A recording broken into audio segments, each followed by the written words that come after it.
Welkom. U luistert naar Vrijheidradio.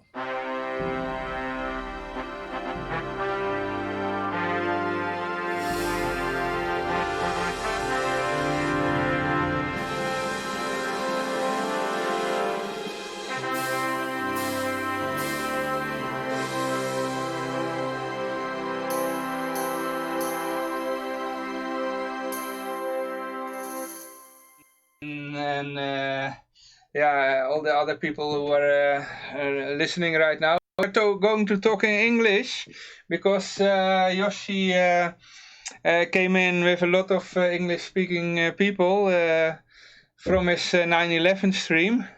Because today is 9/11. And you know what happens on 9/11?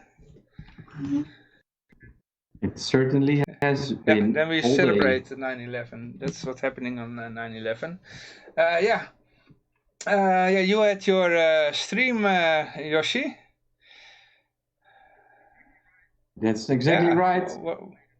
We made a 9/11 special today. We don't have to talk English the entire episode, but we did bring. I brought a couple of people to the stream, so they all speak English. Yeah.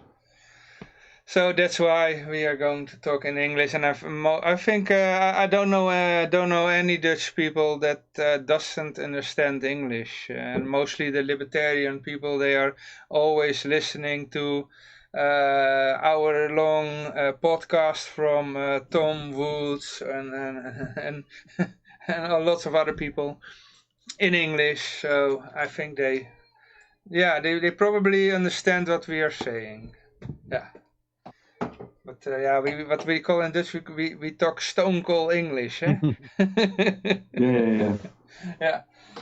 Yoshi, do you want to be the chat meep? Or? Yeah, I will be, but give me 1 second because I'm behind on my chats. I'm catching up with some chats now, but I will be watching the chat. Everybody writing, I will announce it in our conversation. So and for the people that want to tip us, you have to tip us in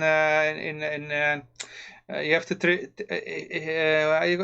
don't send the tips to Honkler Hangout.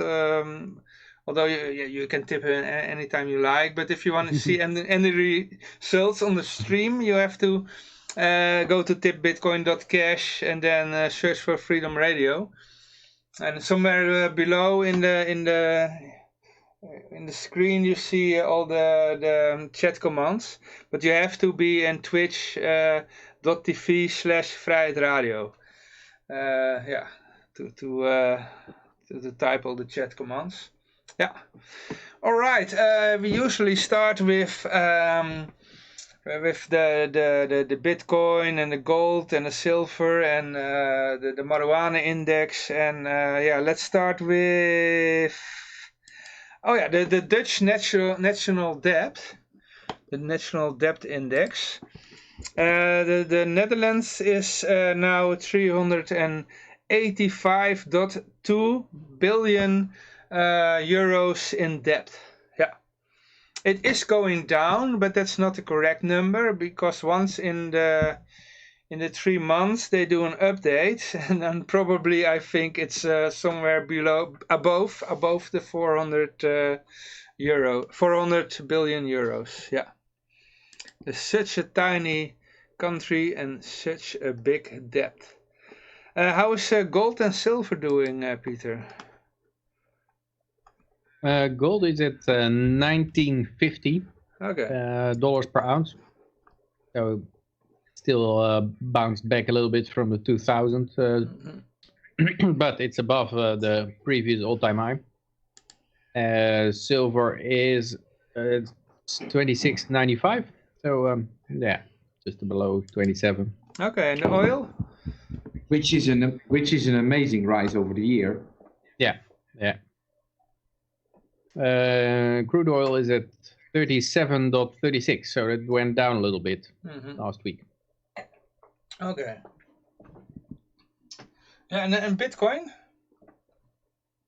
Bitcoin Core, basically same price as last week, 10,268 on my screen in dollars. You always want to hear euro. I can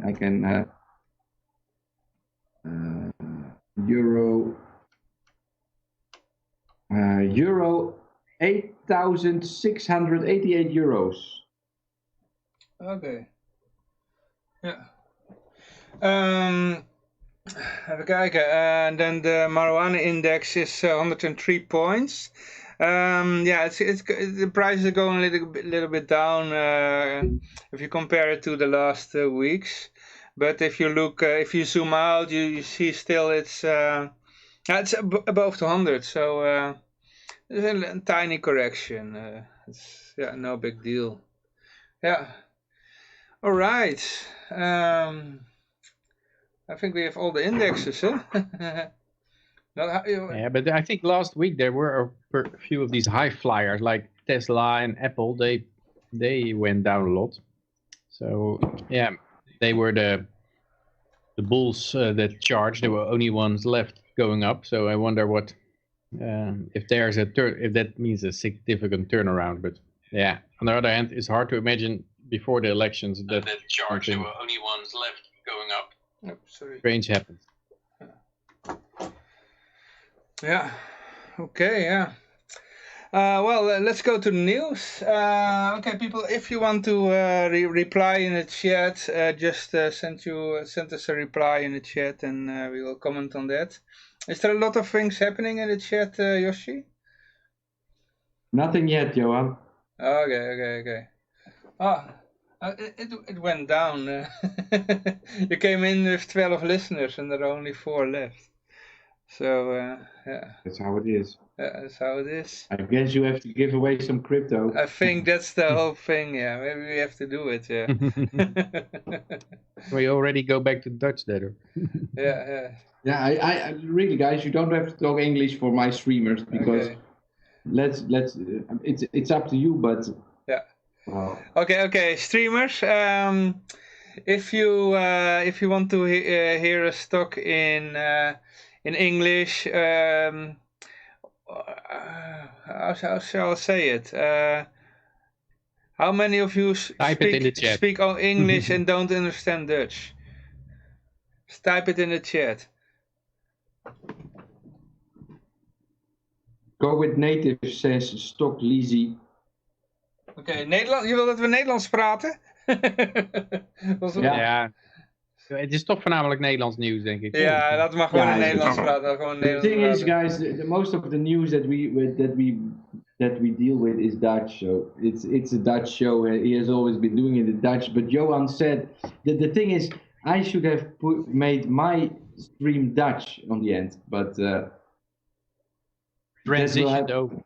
Yeah, that will happen next time. We will do this. But on 9/11, I wasn't willing to go Dutch on my stream because 9/11 United States thing. So. Yeah, well, it affected the whole world. Huh? Yeah. Well, we can do one article in English. So it's about the central bank of the Netherlands. This is the Klaas Knot. Is the current president of the Dutch bank. Central bank. Poncho, the top poncho. The capo di capios. Yeah. Klaas Knot, he is he wants more EU. Oh man, it's a bit contradictory because he has actually no power anymore because everything is now a European Central Bank. Or is it just that he likes to do nothing? He gets a lot of money and sits back in a chair and he has no responsibilities because everything is done in Brussels. But he still gets the salary of somebody who has a lot of responsibility. Yeah, he likes to stay relevant, so he gives his opinion about some stuff once in a while.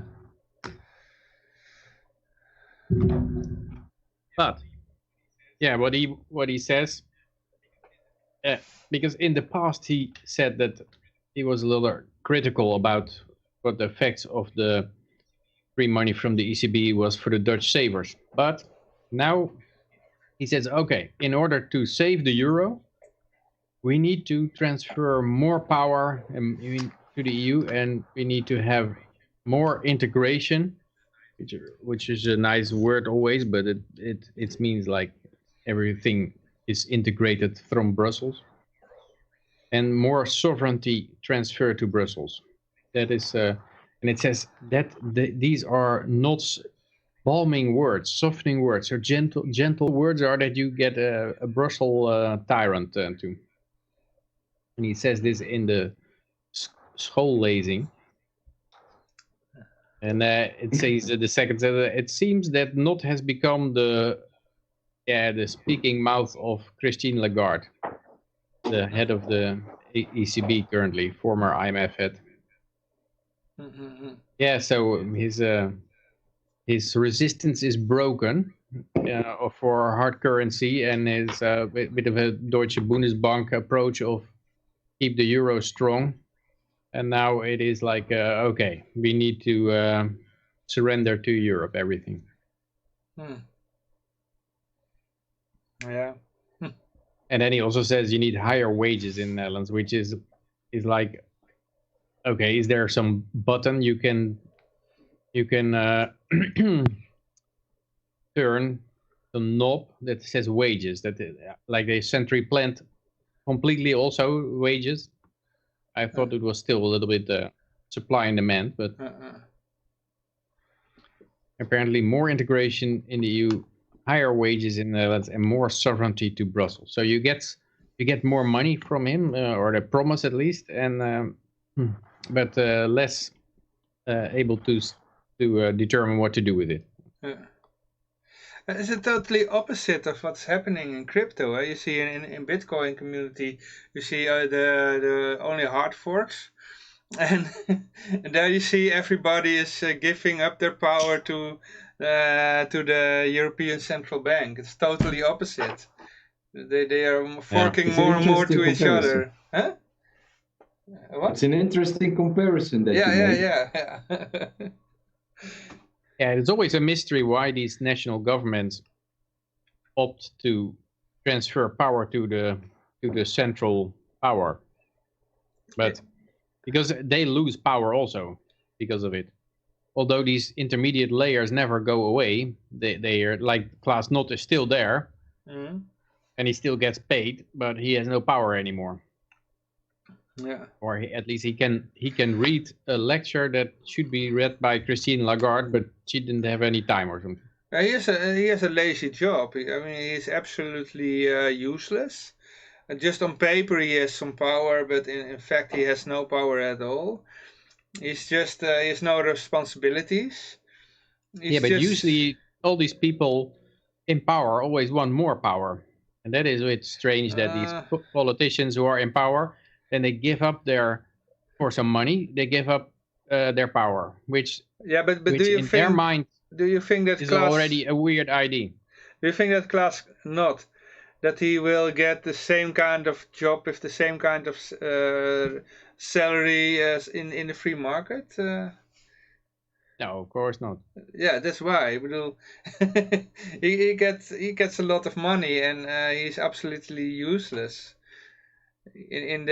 But usually these politicians that want to go to the top, he's not a politician. I think he's not a politician. He's a banker, but it is a central banker. I think he's not even a banker. He's just somebody who got the job because he was in some kind of old boys network. You and I usually differ in opinion about what the motivations are of these people. You think usually like, oh, okay, he has a good salary and doesn't need to do anything. Oh, okay, that must be his motivation. But like these people like Stalin and Hitler, they're not primarily driven by financial gain. They're driven by the need to have power. And I think he's a different character than Hitler and Stalin. Oh shit! Oh shit! I have to do my job. Oh no, not that one. Even kijken hoor. Ik wil één ding zeggen, als je nu in deze omstandigheden een huisfeest houdt waar gewoon iedereen kan raden dat het niet mogelijk is om die 1,5 meter aan te houden, dan ben je stel ASO's. Ik zeg het gewoon keihard, dan ben je echt een stel ASO's. Ja, You just fix it and I keep talking. No, fuck, here. How dare you! I want to do the Godwin and I pushed the wrong button. Alleen maar één ding zeggen, als je nu in deze omstandigheden een huisfeest houdt waar gewoon iedereen het kan raden dat het niet mogelijk is om die 1,5 meter aan te houden. Anyway, you see it with the COVID crisis also, that these people, if they get power to lock everyone in their home, they don't want to give it up. It doesn't directly give them money, because their whole budget is going into the shitters. Whole New York is running empty because people are disappearing, but they still want this power. I think they're fundamentally driven by power and not so much by money. They need the money to get more power, but if they don't need it, they go for power. Because if you have power, you can take everything you want anyway. But if you have money and no power, then someone else who has the power can take your money away. Yeah, I still don't think that that everybody in politics or in the government has the same motivation. I think you see what you get on top are usually the people who are hungry for power, and the people below, they are not. I mean, my father used to work for the government, and he worked for the government because he's just lazy. And he cannot handle stress, and that's why he chose to work in the government. He was absolutely not hungry for power. It's not in his character. He's just a guy who wants to take the most easy way, and that's why he chose to work for the government. Yeah. I think you sometimes see this in this like the Lijst voor Tuin and these kind of parties. When they grow very fast, then they have a few people who jump on board who are just interested in a new car. So and a wachtgeldregeling. And that is their motivation, and they're gone within a month or something. Then they are like, okay, now I'm set for life. But I think in general, it is remarkable that this Klaas Knot, who was usually, he clearly had a bit of the Dutch viewpoint, or the just Dutch interest at heart in the beginning, like with a hard currency and no fund the southern countries with the northern, a little bit of the group of the most responsible ones among them. And now he kind of turned, and he is in Christine Lagarde's pocket, and he says, all the power to Brussels, and screw the Netherlands. Maybe because she threatened to fire him, and he say, hey, we want somebody else there. And then he said, oh, no, I changed my opinion. On the other hand, you see it quite often in politics that people just make a complete turnaround. You saw it with Trump, with Obama with Clinton. They just flip 180 degrees quite easily, actually. And Trump on some issues. Yeah, I mentioned him also. Yeah. Guys, I got a couple of things happening in the chat. The chat. We got a question: is the central bank a part of the government in Netherlands? I heard you talk about that, Yoshi. This after you said that the central bank, the Federal Reserve, is a private bank, right? But on paper it is. And some people, there's a list of shareholders that are shareholders of the central bank. So in principle, it's a private bank in the US at least. Oh boy, my furniture is being demolished by the cat. One moment.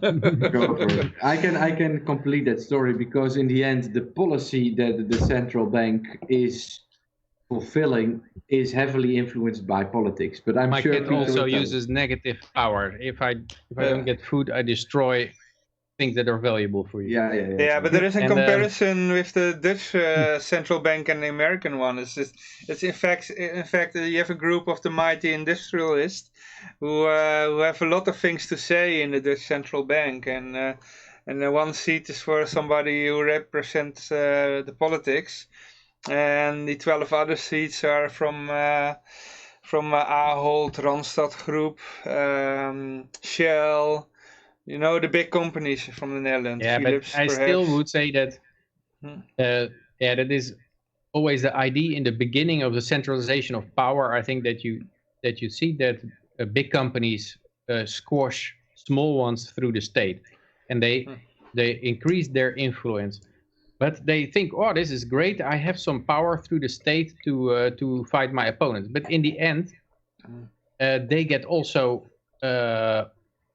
controlled by the government. I heard someone who works in compliance in a podcast today. It's a Bitcoin podcast, but he worked as an accountant at big banks, and he says these people are working for the regulators. They're scared to death for the regulator. So you can say, well, the banks lobby the government.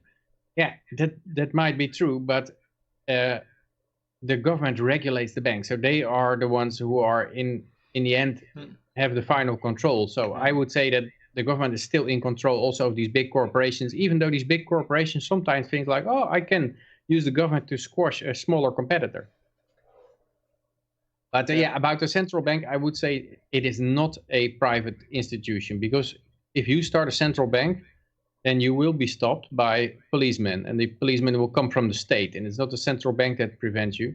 So the central bank is a monopoly protected by the state, and then it doesn't matter anymore that in theory it has private owners, because it's the same like the media. The media, like RTLZ or something, they have Veronica, they have there's private companies, but they're all under this umbrella of the having a license from the government, and which means that in the end they will speak the government's book. You have to pay 30 million euro to get a license. It's officially it's an you do a bid, but they always bid like 30 or 33 million euros, because if you go lower, then you never get the license, because you know your competitor will also bid 30 million. So it's usually 30 million, sometimes 33 million. And that's what that's why they have all these commercial breaks in the because Netherlands. They have to, in the Netherlands they have to get all the money back. I know for the US it is their most prized possession. The license they have is their biggest asset on their book. So if that is threatened, they immediately make every turn they need to make that. And you saw it also when HSE had this taxation is theft commercial on BNR. And the reclamecodecommissie came in and said, oh, this is not a good commercial. You better remove it. And then the whole thing starts like, what if I don't? Well, then you have violated the reclamecodecommissie guidelines, and then you lose your license to broadcast. And if you keep on transmitting without a license, then we send armed guys over to shut you down. And that is something that they understand that you need immediately to for the listeners, they had an advertisement, and it was taxation is theft. That was the slogan. Let me break in again, guys. I got a couple more comments. Okay. First of all, by Stock Lizzie, who was commenting on the motivation behind those people, and he has the comment: sometimes ignorance can be perceived motivators. And more about the Fed is that he says it's all old European money. The Rothschild control the money, the Federal Reserve, and Stock Lizzie also don't really agree on that. Their Keynesian tactics are to destroy the dollar. But what could also be a motivation is that these people believe that you can solve problems by concentrating power, from taking power away from the many and give it to the few. So their solution to every problem, and that is what brought them to the position they are. That is, okay, there's a problem, and we need to take power away from the low levels and give it to some people at the top. If you believe in that principle, then you keep on doing that until all the power is in the hands of only one person at the top. So maybe that is also a reason why they keep on transferring power to central authority. I also posted some articles related to this topic. One is France launches an 100 billion coronavirus recovery plan. It came from you. That's a lot of we see that a lot lately with the recovering plans are now all called the Corona recovery plans. Of course, the recovery plans needed to happen regardless of Corona. Basically, what has been happening is that the trust or the money that gets created is more and more and more and more and more, and it will never, the numbers will just keep on growing. And personally, I feel as if Corona is just the scapegoat where they can put it on this time. Sure, but the thing is also that we had this crisis in Europe in which some countries said no euro bonds, and in the end they got euro bonds anyway through some back door, or more or less the prudent countries lost, and the countries where they have big financial problems and they spend like crazy and it's a big mess, they won. And what do you see immediately after this arrangement comes out? 5 billion. Greece uses 5 billion euro to make the economy greener. France 100 billion to have a Corona recovery plan. So all this money immediately starts flowing. I think that as soon as the ink wasn't dry on this piece of paper and the money was already spent. And that is, of course, what you need to do. In an inflationary environment, you have something called the Cantillon effect, which means that the people who spend the money first, they get the old value, and if you spend the money last, then you get the depreciated value. So goods and services go from the people who get the money last to the people who get it first, spend it first, which means that immediately before the ink is dry, you need to start spending this stuff right away, because if you're the second one, then it starts already devaluing. So you have to be really fast. And I think that is what you're seeing here with this 100 billion coronavirus recovery plan and the 5 million greening economy plan in Greece. Yeah. Be back in a second, guys. I need a quick break, toilet break. I am sitting on this chair for 5 hours. Sorry. Back in a second. Sometimes, So this money for Greece is coming from the European Investment Bank. So says the Greek Minister of Energy, Kostis Hatzidakis. I like the name. Kostis Hatzidakis. Okay. Yeah. Okay, yeah. Well, let's go to local Dutch news. In the Netherlands, we have the Christian Democrat Party. Originally, it was called the Anti-Revolutionary Party. They collaborated with some Catholic parties, and they became the Christian Democratic Appel. Don't believe the name; it has nothing to do with Christianity. But anyways, they want to. It is election time in the Netherlands. Is it already? Yeah, next year. So they some months before they start pretending to be to have some Christian values. So paid sex must be punishable. Yeah, and this is one of these initiatives that you wonder how the hell you're going to define it, even, because I know that in some countries where it is where prostitution is illegal, then the prostitutes say, no, but the sex is free, but you just need to buy this towel alongside of it. And the towel is very expensive, but the sex is free. So then are you not allowed to sell towels then? Then or are you not allowed to charge so much for a towel? And I had to think of this when I heard there's a book called Vampire Economy, about the economy during the Nazi time in Germany, Nazi Germany. And there was, of course, the prices also went up because of inflation and money printing. And then the prices of food also went up. And what the government said then is like, okay, you can no longer for a pig charge more than so much. So they had a maximum price for the price of a pig. But that was too low, of course, because the money was valueless. So what one guy did is that he sold the pig along with his dog. And then there was no maximum price for dogs. So he sold the pig and the dog together for a reasonable market price for the pig. But the dog always walked back to his owner. And then the next pig, he sold again the same dog with the pig. Or you could only buy the pig and the dog together. And the people didn't care about the dog. They just want the pig. No, you just let the dog walk back. But at the end, he was arrested for having sold his dog too many times.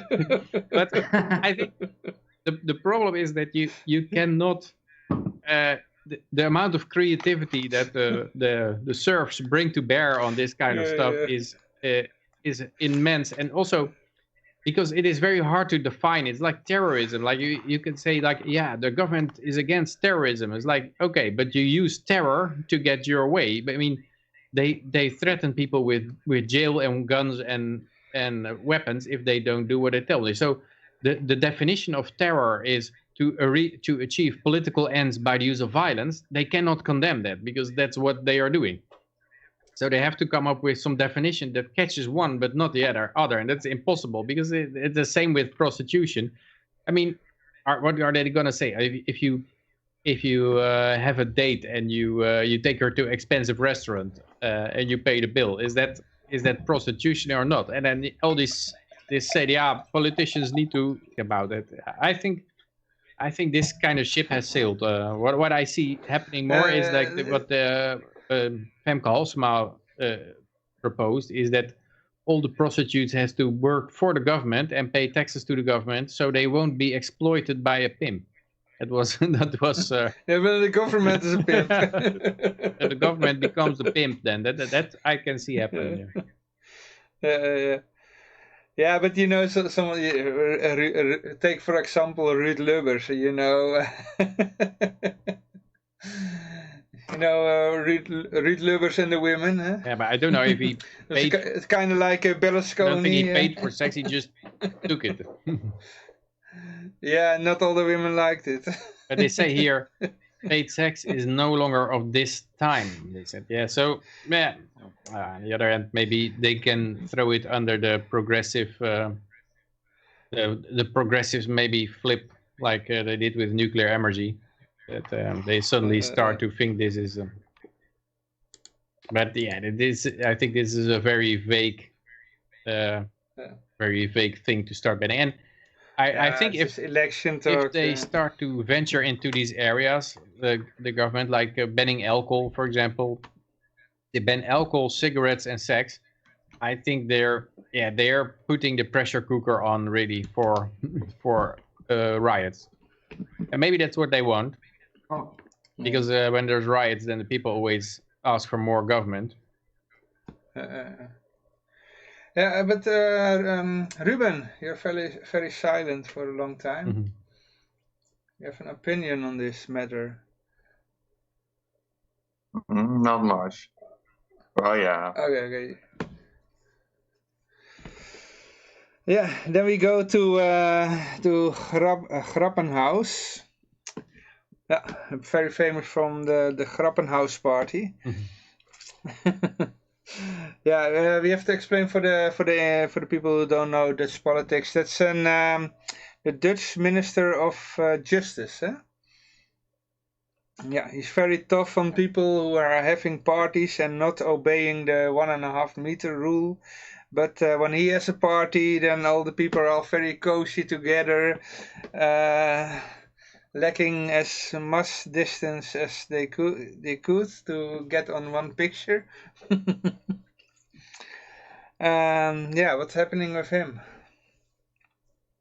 He cried. Oh, he cried. Oh no, like Obama tears. We need to feel pity for him, and it's a pity thing. Oh yeah. If only, he says, if only we had done it with just the two of us, the wedding. That was his regret. And I heard some tweets already say, well, he regrets his marriage after a few days already. Most people only after 7 years. Oh yeah. Yeah, it was kind of hilarious. It's really a big collection of problems. So first he starts with that he has some kind of love life. I don't know how that works with Clubhouse. Yeah. But, You can sit on his head. Let's get the government involved in this. Yeah. That's mistake number one. Yeah. And then he strongly believes that giving your family a hug, especially when they're old, it's something like murder. Yeah. They will die from it. So by accident, he does that too. So he already has two problems. And then everybody is angry at him, but not because he made those two mistakes. So it becomes more complex during the whole story. The weird thing is that they're angry at him not because he made those laws, but he didn't obey them himself. But I think you would be more justified to be angry at him because he made these laws, not because he broke them. Yeah, exactly. And it says here, nervously coughing in his elbow, not because of the dust, but he goes deeply because there's a Dutch expression, going through the dust. So he goes deeply through the dust, and then he has to cough in his elbow, but not because of that dust. He's once in a while grasping for breath.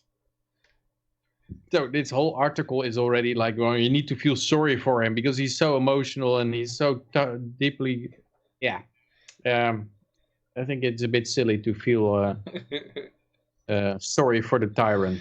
Yeah. And he's just a hypocrite. This is just acting. You're watching a theater. An actor play. Yeah, and he's still behind the policy of the cabinet. He has to, huh? Yeah, but that makes it extra, weird. Yeah, and there's more Grapper House. Yeah, it sounds very much like I'm thinking that the most foreign people know a similar word, Gabberhaus. Yeah. And he is also bald, no hair. Even kijken hoor. Oh yeah, he's not the only one. There are more hypocrites. I saw another one. Yeah. I did not have geknuffeld with that woman. I did not have a sexual relation with that woman. Hugging this woman. This old woman. Misschien had hij op zijn eigen vrouw. I did not have a sexual relation with that woman.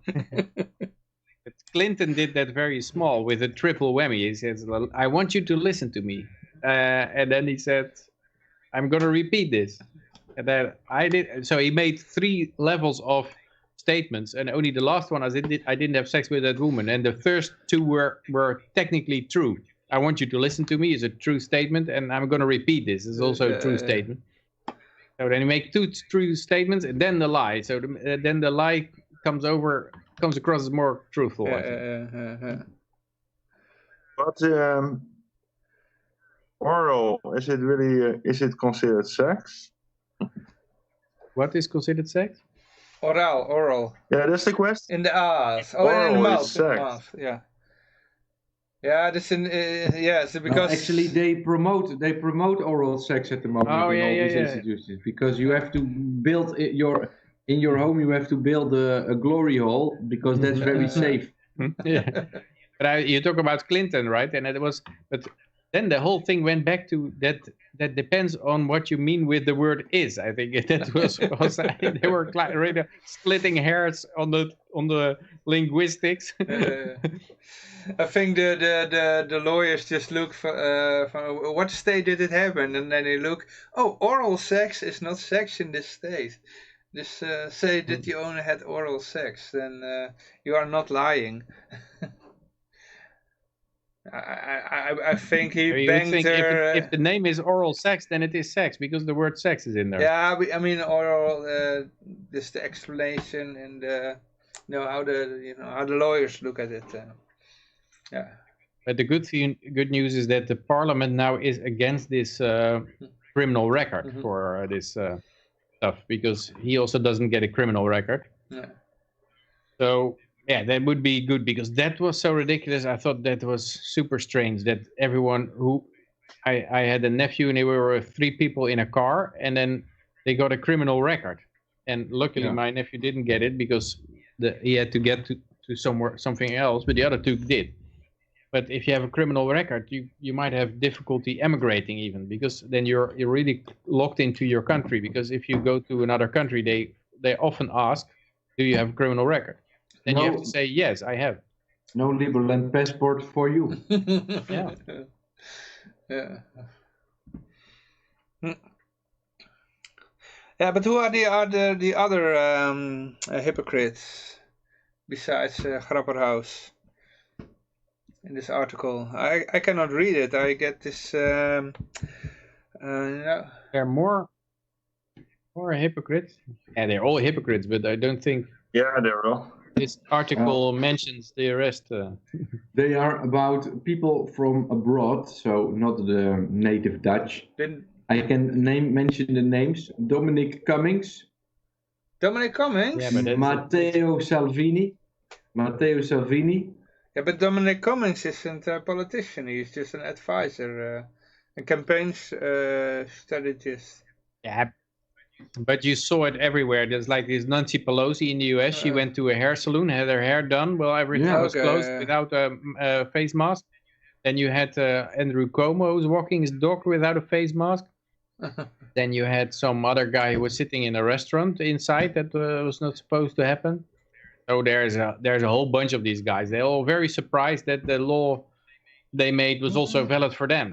Like, what the hell are we? I make the rules, but not for me. But it also gives the burger the idea that if the politicians do not think it is a serious matter and you're not really murdering someone when you're giving them a hug, then it's probably not the case. I would say. Yeah. It's the same if you see this Dr. Fauci. He says, yeah, you all have to wear. First he says, wearing a face mask is no point in March. Then he says, yeah, you have to wear a face mask. And then he goes to a baseball game and then he sits next to someone and he has no face mask on when he is talking to them. So then people start believing, yeah, do you believe it yourself, this whole thing? Probably not. If your actions speak louder than your words. Yeah. Yeah, that's a nice thing about this coronavirus. It just reveals the hypocrisy, yeah? What do you say? I wonder how many people still believe all those ridiculous lies from the government. Maybe this whole crazy time is good lesson. Is working in a way that more people become libertarians or anarchists. I don't know. It could be because I think that they go further and further anyways. They make it. They try to conquer more terrain and have more extensive control, but every time it becomes more ridiculous and contradictory because now they say because of the environment, some turtle somewhere has a piece of plastic around him. We need to that is a disaster. We need more power to fight that. But then there's a lot of face masks lying around also.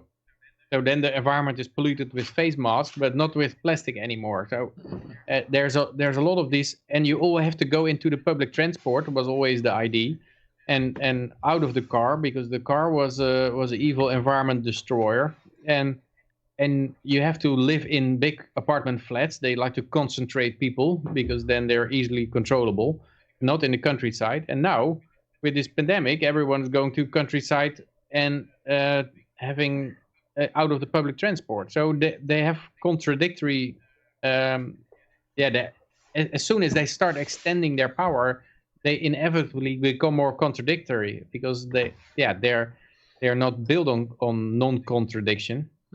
So all their different measures contradict with each other, and then the people will start to think like, but yesterday we had to do this and now we have to do that, and at the same time maybe from this minister we have to do this and from that one we have to do that. It becomes more difficult to keep the double think in your head, as Orwell would say, and all the contradictory ideas to declare them truthful at the same time. Yeah. If I look to like for example, my father-in-law, he is and my father too, by the way. They are from the baby boom generation. They are all into they all believe what the government says. And you can tell them all the contradictories and that it doesn't make sense. They don't. They always say no, but the government says this, and then we do that. Yeah, but they try to make sense of it. That's always the case, but it gets harder and harder. Yeah. But I wonder, what do you guys think about it? Because I was thinking about this recently, that you get there are a number of hoaxes and fake stuff going on at the same time. If someone does not buy into one of those things, do you think that it also affects the other ones, that they think like, okay, now I really understand that this COVID stuff, that is complete nonsense, but maybe this global warming is also nonsense, or maybe that it spreads, that the good thing, that the doubt spreads. Does the doubt spread, or does the belief conquer the doubt for one? So if I don't know. if you hear about someone, so suppose someone. I think it works like that. I think it could work like that, because if you see, for example, people who are into a cult, so they're really into a weird, strong belief. The most dangerous thing for a cult is if people start thinking for themselves. So if they doubt just one thing, cults, then everything starts to fall apart. Yeah. So, and I don't see how a cult is actually that much different from a government. Yeah. I think it's going on. So it means if people said, yeah, no, but 9/11, I completely was on board with the official story, and global warming, I was completely on board, but these vaccinations, I don't want them sticking a needle in my with untested crap in my body. Does it? Yeah. Then, if one thing breaks down, it could mean that the other ones also. I kind of agree with that, Peter, but I think that the order in which the trust starts to break down has to change, because there has to the people that believe that narrative believe it because they are actively being fed into it. So only when some time passes and you take some distance and you look at it after some time again and you get new information or different info, will you maybe change your opinion on that. But I don't think somebody who believes until today in the 9/11 narrative can all of a sudden today think that COVID is a hoax. Right, so you need to have the preview, and it could be that he doesn't believe because of whatever specialty he has in his life. For example, he's a doctor and he knows a lot about this subject. That is also something you get, I think. But then you immediately don't believe this narrative, and then you can roll it back. That is okay. But if you feed into the original narrative, then I don't think that your trust can just break because you all of a sudden hear about a different thing from the past or something. It has to come first. You have to believe forward. It has to go forward. But then maybe the next thing. If the next thing is that Russia poisoned another guy to get themselves in trouble, and another time it didn't work, and they use a special Russian poison. Maybe then the next things they think maybe that is also bullshit. But I think indeed when it touches more and more people's specialisms. So yeah, if you're an architect and you see these towers go down, then you think like, okay, I don't know anything about vaccines or politics or economy or something, but this is bullshit. And that also opens up the whole thing crumbles. And I think with myself, if I look at my own history, the first thing I was told, like Sinterklaas and Zwarte Piet are fake. And then I thought, okay, so there's a whole bunch of people who tell you a lie, and then it turns out to be they tell you very truthfully, and then it turns out to be a lie after all. And then when they started to come with religion, I was like, yeah, wait a second, this is probably also bullshit. And then the government was a natural progression on that. Like, okay, if a lot of people believe stuff and just lie about it openly, then I wouldn't be surprised if all this other crap is also a lie. Whether they truly believe it or are consciously lying, I think most of them they're true believers. But yeah, you wouldn't. It's a progression. You have escalating things like, and if you already kick down 2 blocks or 3 blocks, then the 4th becomes much more easy. Then you're not scared to say like, okay, maybe this story is all bullshit. So in the beginning of COVID-19, I thought maybe this is a serious thing because it's all these people dying and then as it develops, you start to think like, wait a second, this is way more bullshit than 9/11 all over again. It's like a big flu epidemic, or Yeah, but you mentioned architects. So what if you're a Remco Koolhaas and you can all make this? You get these big orders from the government to build social houses and the city halls and whatever. And you see a 9/11 happening, and you see it's controlled demolition. Are you going to believe that as an architect that gets all these orders from the government? Yeah, but then money's paid. Yeah, then you come on the point, because I like my father-in-law and my father. They are both they work for the government their entire life, and now they get their pension and all the money from the government to have a good old day. And take for example, my sister-in-law. She works also for the government, and she has a good job, gets a lot of money. Will she doubt? Will she get doubt? Yeah, it's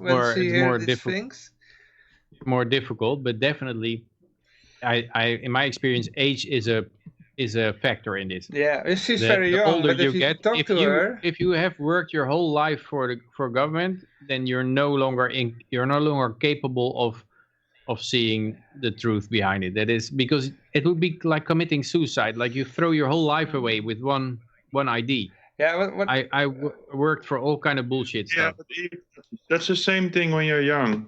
Was what you described, how you came to the conclusion that the government the government is a lie, but that you don't believe in the government anymore. It was first Sinterklaas, then it was religion, then was and I can relate to that. So I come from an extremely religious family, and getting rid of that belief was like some kind of suicide. You know, everything, like complete structures socially, and also like your psychologically, they all fell apart. So there was nothing anymore. And I remember that like being a really dark time, which took a long time to get out of that dark place. Yeah, because you have to have a whole new social life, and you have to start from the beginning again. And I think people who experience stuff like that, once you've done that, you know that there is like light at the end of the tunnel. Yeah, there is always a new life after a death like that. So then it's more easy to think in a different manner, to think, oh, maybe everybody believes this, but maybe it's not true. To just doubt everything, you're more easy to do that. I don't think it has much to do with age, because I think on a young age you already have that entanglement with truths. Yeah, but you're more flexible, and you don't throw away so much.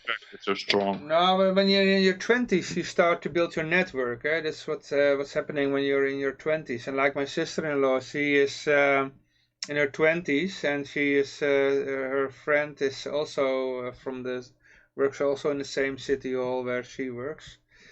And You have a good job, and she done like what you call a social study. The only place you can go with this study is the government, because it has no value in the free market. You know. Yeah, that is also the problem. They often try to get you into a study that makes you very dependent and makes you very helpless. I think a lot of this stuff is if you're very helpless, then you will ask for welfare states and government jobs and security, and because you know there's no alternative. And she's also, her network is there, so if she starts to think, okay, this it's all a lie, yes, probably maybe she will understand it's all a lie, or she will tell herself, no, it's not a lie, it's not a lie, because once it's true, I will lose my whole network, I will lose all my friends, I will lose my job. And I will gain nothing. And I will gain nothing have a study also. And I cannot do anything with the study in the free market. No. This lie is true. This lie is true. This lie is true. What do you gain with truth? You also don't seem to gain a lot with it. I think that, and I think it's much more comfortable if you have all your roads in a duck consistently and your thoughts clear and your head clear. And her father worked her whole life for the government, so. And he benefits from it. He has a lazy job, so didn't have to do much. And he has but your father was also a tax collector, right? How you also broke loose of that? Yeah, but I saw him as a lazy prick, and I had an uncle, a few uncles who really worked and made something of themselves. So they were more of an example for me than my own dad. Yeah, I think it often takes such an example to see that the alternative is possible. I think it is a push and a pull process. On the one hand, you're living in a lie, and it's a good thing to break free from the lie. But on the other hand, you also need to have a new alternative for a new social life, a new circle of friends, a new career, a new. If that path to a new career is cut off because you have studied some gender studies or something, then you're kind of screwed. Because you also have to have a new education. By the way, Yoshi. No, I don't think. What do you say, Ruben? Okay, Ruben. No, I don't think you're screwed when you did some kind of gender study or something like that, or a social study. No, why? I mean, even in a free market, people still have to struggle with how they personally relate to their gender and stuff. So you still have to. It's still a good thing to think about that, and. Because of the state, a lot of people are educated for something where there are very little jobs. So I think, some studies like psychology or history or Dutch, there are studies that there's not a lot of work for it, but you can do it because the government subsidizes it. Otherwise, you would, I think, much more targeted take the job market into account. And I think the ratio of students and diplomas and graduates would more mimic what the free market demanded. So you're much less in danger than if in a subsidized situation where everyone goes into one thing because it's cool and it doesn't cost any money anyway, or you get a loan and then you graduate and then you have to look like 4 or 5 years ahead to see that coming. I doubt if that's true. Because like nowadays, a lot of people study psychology, and if you study psychology, the chance of getting really nice psychology work after your study is really low at the moment. Most people who study psychology, they get to work after their study. They get to do work which is not even on the HBO level. But with most studies, with most studies, you never get to work where you studied for. Usually. I would say that I studied electrotechnical engineering, so it's very dedicated, and I use that very much in my work. Although I specialized in a different direction that I did not use it during my education. But I would still say we're very close. And of course you can get other work, but it is more effort if you studied in one direction and you get to the job market and you see you're completely crowded out for a few jobs. And of course, if you have the energy, you can make a turn and go to any company in any position and work yourself up there. And employers are preparing to take the chance with a young person. But if you're older, if you have someone who's 50 and he has been in a non-employable field for a long time, then I think they will be very hesitant to believe that they can still turn this person around. I got a comment, guys, from the chat. Yeah, tell me. Stock Lizzy back at it again. He shares a small insight into his mind. He says, you spent your life reconstructing those pieces to a better reality, and people like the security of self-identity provided from government. I'm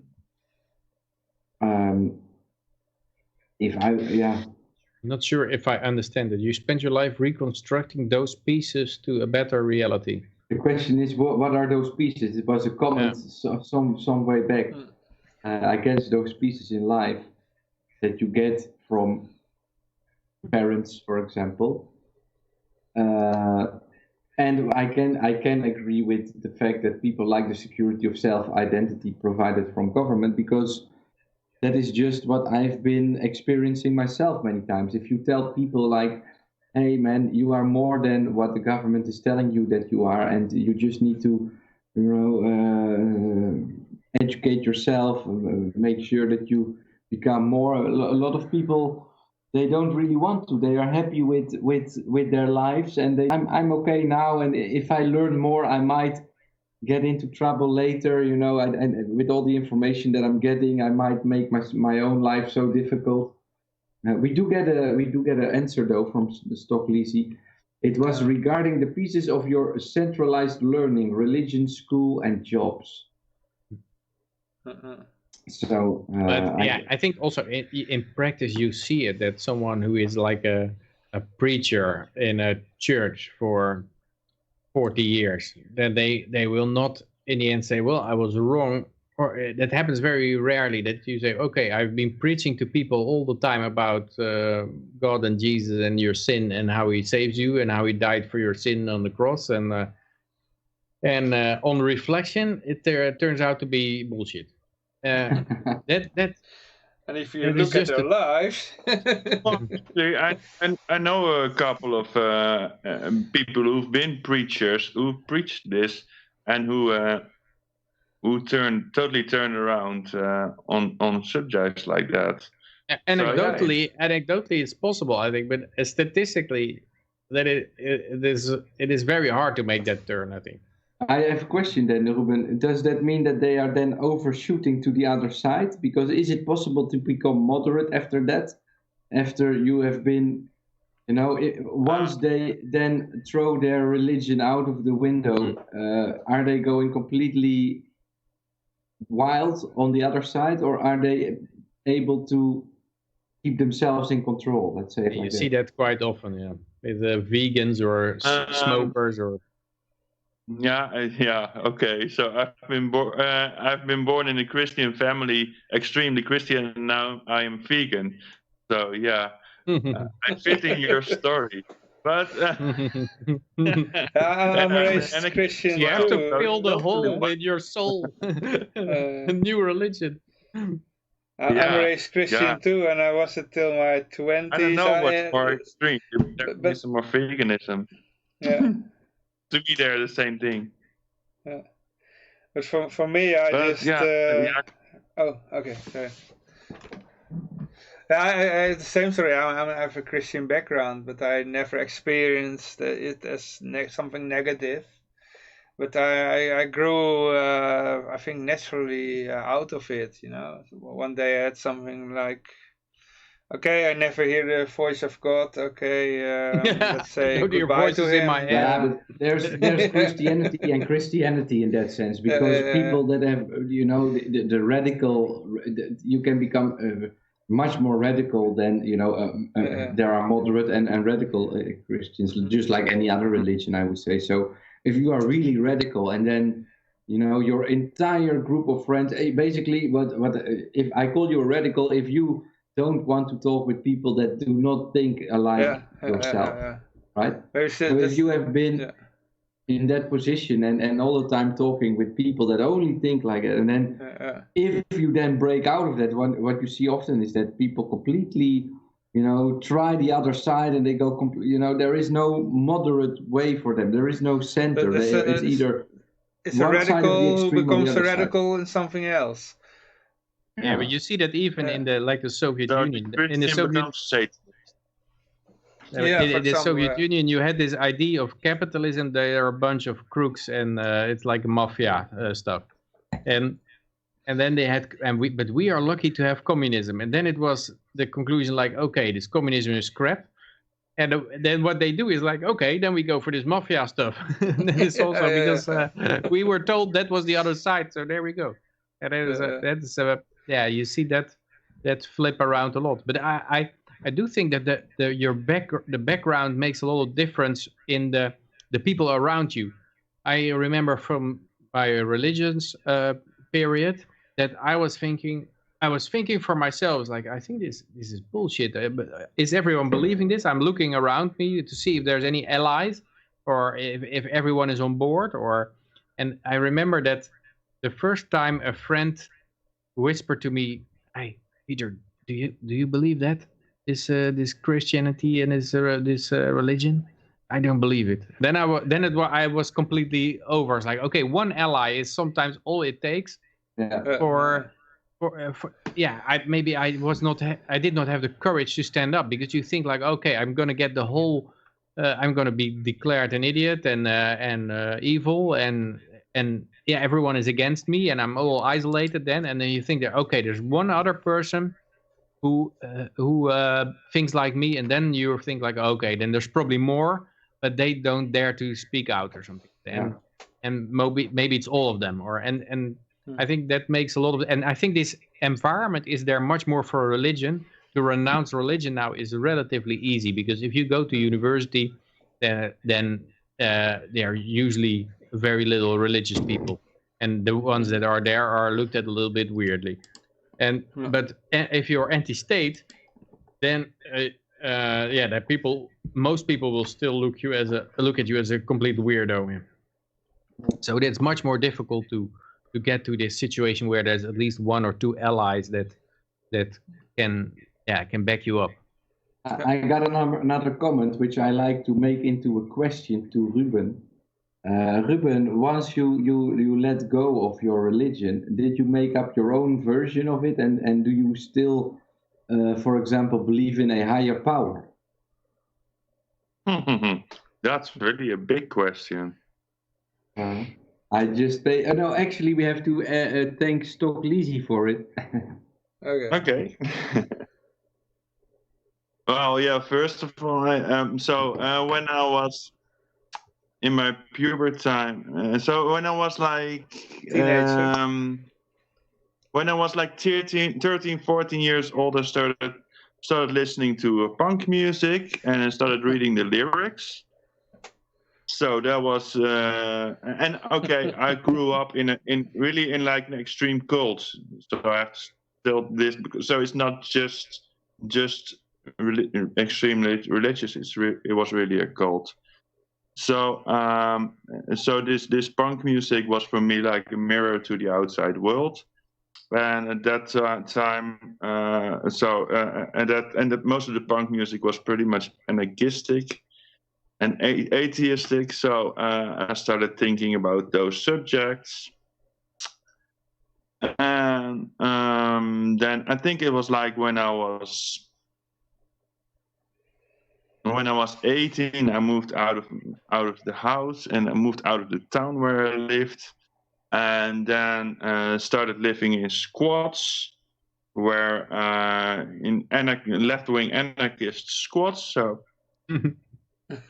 so I was pretty much like a nihilist anarchist. It was a pretty dark time because I had no. Yeah, nihilism is not the most happy basis for living. You just don't have a goal. There is no. Why would you even live? I mean, so it was. There was no structure in my life and a lot of depression. And then so now I skip like a little 20 years. I started working in care, and then I found out that you could actually have that if you observe nature, that you see certain laws in nature. And that's when I found out that there are laws in economy as well. So I became a little bit less left-wing. I found out that capitalism is actually more in line with anarchism. So, that's then you start seeing structure. So I became less nihilistic, and then if you see structures, you see that there are also phenomena are not all the same. They're different. So there are hierarchies in nature. So if you see that there are hierarchies and they compete with each other, then it's only logical to understand that all those hierarchies competing together, they also form one hierarchy. So there is something to say for the idea that there is a higher being, like how, for example, you see in the old Egypt stories where they have the eye on the top of the pyramids. So there is something higher. So do I believe in a higher power? I think there are higher powers, but I think if you want to learn a lot in life, you have to observe it, and then maybe you will be that higher power. Something like that. So I don't think it really sounds like a Christian faith, but yeah. Okay, you must become the higher power yourself. I think that's something you could strive for, yeah. But it's not a power on other people, or more in like that you have some knowledge about life or something. Yeah, I think every part of knowledge that you find gives you more grip on your life. Okay, yeah. Kudos, you get kudos from Stock Lizzie for that explanation, Ruben. So. Okay, wow. So, but if there's a higher power, you could also say like, okay, that's a nature structure, and government has a higher power, because that's how a lot of people explain why there is a natural law, you could say, which gives authority to higher placed people. But I don't believe in that, actually, because I think those hierarchies should play out in a free way. Yeah, I was thinking you were hoping for funding from the Gates Foundation with your speech there. It sounded a bit eugenics to me, but just a little joke. Yeah, I could but try. guys, we have a lot of news articles, and yeah, maybe can we continue this with the next article. This goes about... I have to say, I am afraid I'm not gonna make it until the end, but we will see. I'm getting hungry. I need to cook, guys. I need to. Why not do, Yoshi? Why not do live cooking in the show? No, yeah, well. Because I cannot really listen to what's being said. Okay. Let's continue. Yeah. No vaccination, hoe noem je dat? Vaccinatieplicht in het No Engels? mandatory vaccination. Mandatory vaccination, but... Unacceptable. Wait. My browser is... fuck. I'm in Windows. Thank you, Bill Gates. This fucking thing I think you doesn't got work. a virus. No, it's Windows. It's pure Windows. No mandatory vaccination, and then the browser starts. I want to scroll down to read the next But line. it says it is unacceptable if hospital personnel does not do it. It does not take this vaccination. This is basically what does it mean not mandatory if it is unacceptable not to do it for a certain group? Then I would say that is called mandatory.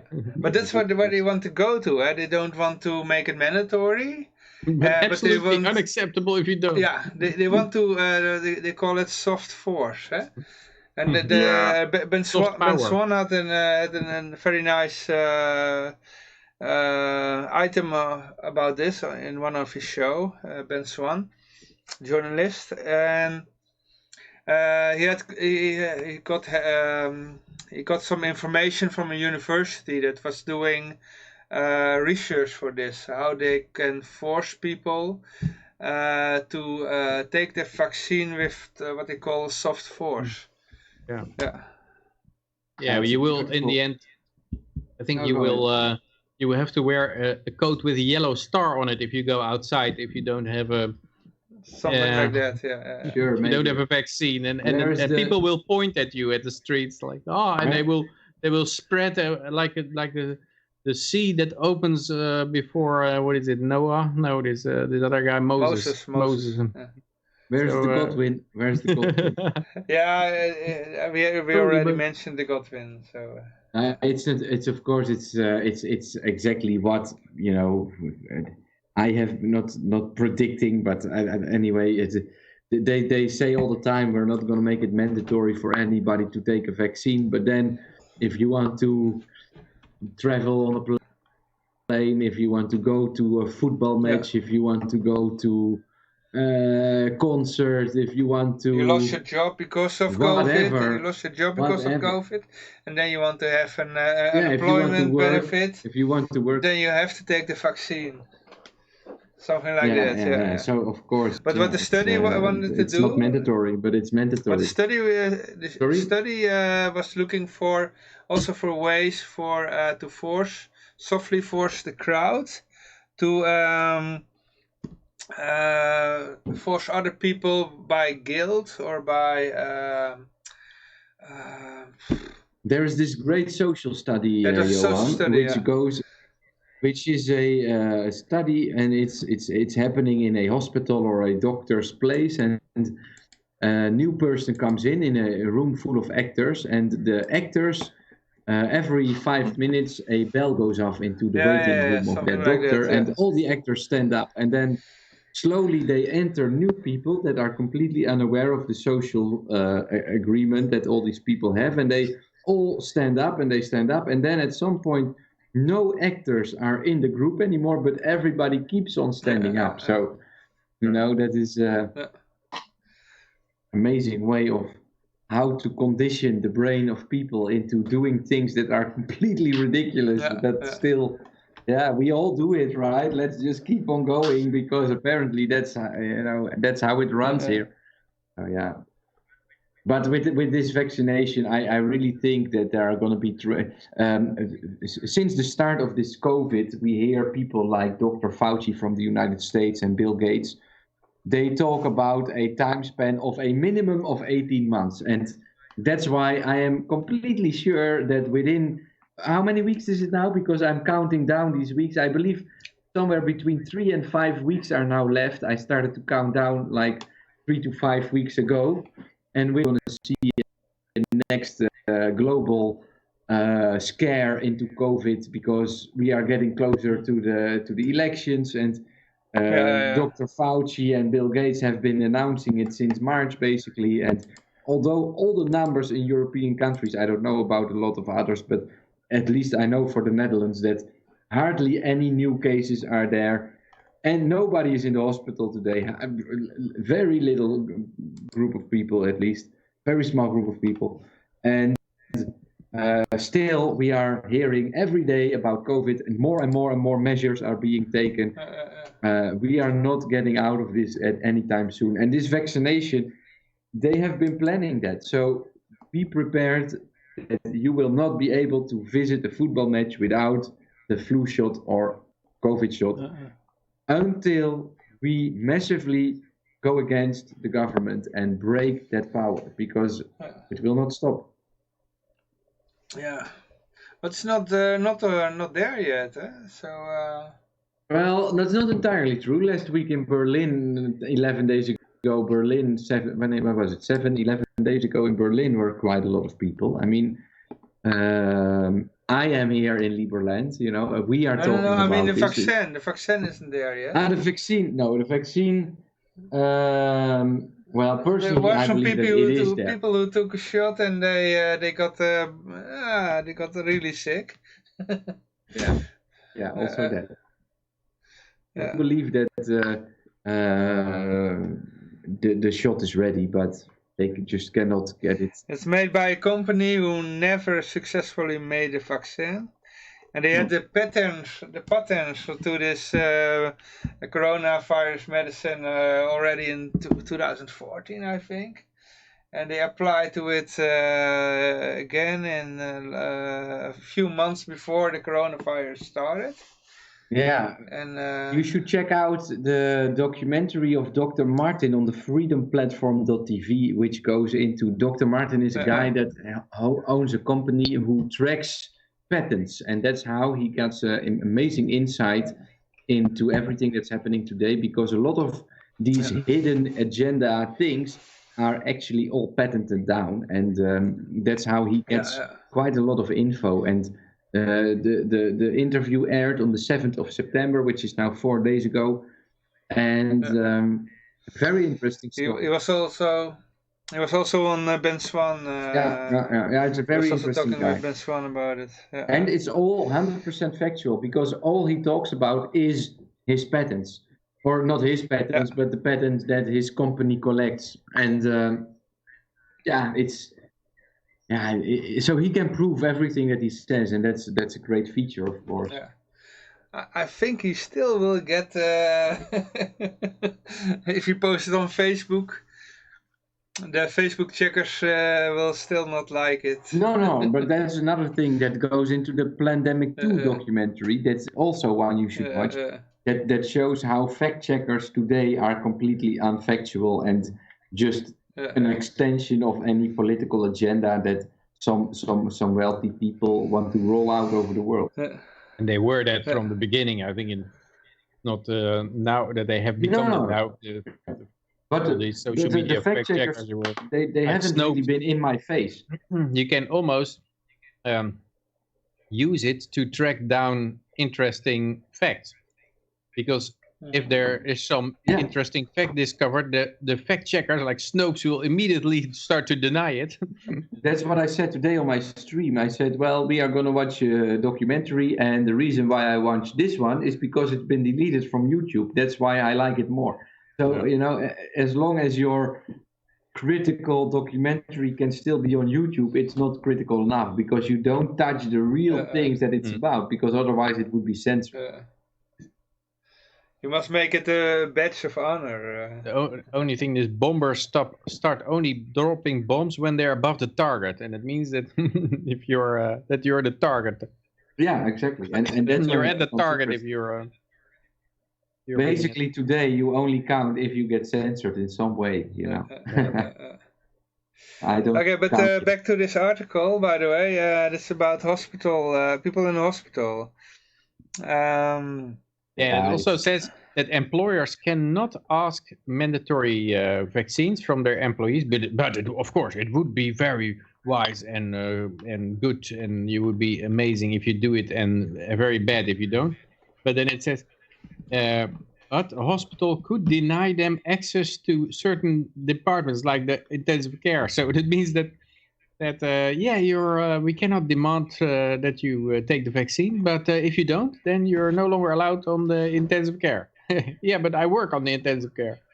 Well, yeah, then you're gonna be fired. Yeah. But will I be fired for not taking the vaccine? No, you will be fired for not coming to the intensive care where your place at work, where you need to be. Yeah. Yeah, well, it's going to be interesting times. Like I say, it's going to be more of the same for the next 12 months for sure. I really believe that it's far from over. So, I'm very glad with my move to Liberland, guys. I'm very happy here. I was in a party yesterday, not a party, but we were together with 9 people. And then they said to me, well, Yoshi, what's going on? And blah, blah, blah, this and that. I said, look, guys, if I wouldn't be here today, I couldn't be with 9 people. So here we are with 9 people. I'm very glad I moved out of Netherlands because... could only be with 6 people there. Yeah, in Netherlands, it's only 6 people allowed. What a freedom you have there. Why do you come here? Why do you come here? I said, well... For free. No, we were with 9, but we could have been with 100. But, there is no real control on that here. Or a rule on it here. It doesn't exist. Yeah. But we had more articles. Let's go to the next one. Oh, fucking Windows. Every time I use Windows operation system, I love Linux even more. Even kijken. Let's take a look. The next one we had was... I can read it for you. Polio virus in the sewage at the vaccine producers in Bilthoven. Are you using Linux? I'm using Windows. My browser just works. So okay. I don't know what you're doing, but so fucking slow Windows. So all these the government who is going to check for vaccine safety, and they have an institute called the RIVM, Rijksinstituut voor Volksgezondheid en Milieu, and on their terrain they checked the sewage and they had the polio virus in there. Okay. And it has a producer of polio vaccines on the terrain. So there you have it. Your government safety is guaranteed that your new vaccine that is mandatory but not mandatory will be completely safe. And I heard this before, that most of the polio that occurs now in the world is of the strain of polio that is used in the vaccine. Okay. So I've heard the same. This kind of accidents are probably a root cause for that. So they make these vaccines with this strain. That strain gets leaked and in the sewage water and in the in the lunch bag on all kind of sneaky ways it is getting out, and then you get people getting polio from this vaccine strain. I heard from... But you don't have to worry, but it's no danger for the public health. So. Yeah. I heard this story, but I tell you from somebody else, so I'm not sure if I tell it entirely right, because I'm not an expert on this matter, but I heard a story that in third world countries they had these projects where they give vaccines to people, but they give these vaccines to people who are too young. Or they give vaccines for adults to children, and that's how children they got too much of it, and they developed polio or something like that. Yeah, but also recently there was a oral vaccine in, I think it was in India or something. Yeah. And it also had a massive bad side effects, and I think the Bill Gates Foundation had to admit that. Yeah, and in this case, it was also Bill Gates India. Foundation, yeah. They have been banned from India now. Yeah. Yeah. Even kijken, we go to American news, Pelosi. Oh, I shared that one. Yeah, because last week we had our item of the Minister of Justice, and we already mentioned it today as well. He was caught celebrating his wedding, and just when we exited last week's stream, this was on a Monday, I believe, this story of Nancy Pelosi broke, and she went to a hairdresser salon to get her hair done, while in that state it wasn't allowed to go there. So all of the hairdressers were closed except for the one where Nancy Pelosi went to. And the thing is that they betrayed her. So that is a big step to betray someone that powerful. And but they not, said they did. Not really, because the owner of the saloon rented the chairs to the barber, but he had cameras there. The barber didn't share it. The owner of the saloon rented the chair to the barber shared the I think they're both going to die. They will be suicided. They no chance. Yeah. Well, it's we were the reason why I shared it, because it's not such a big story in the end, but we last week were speculating whether or not it was a deliberate thing that the minister did because of trying to get some social what's the name of that, consternation going. Debate.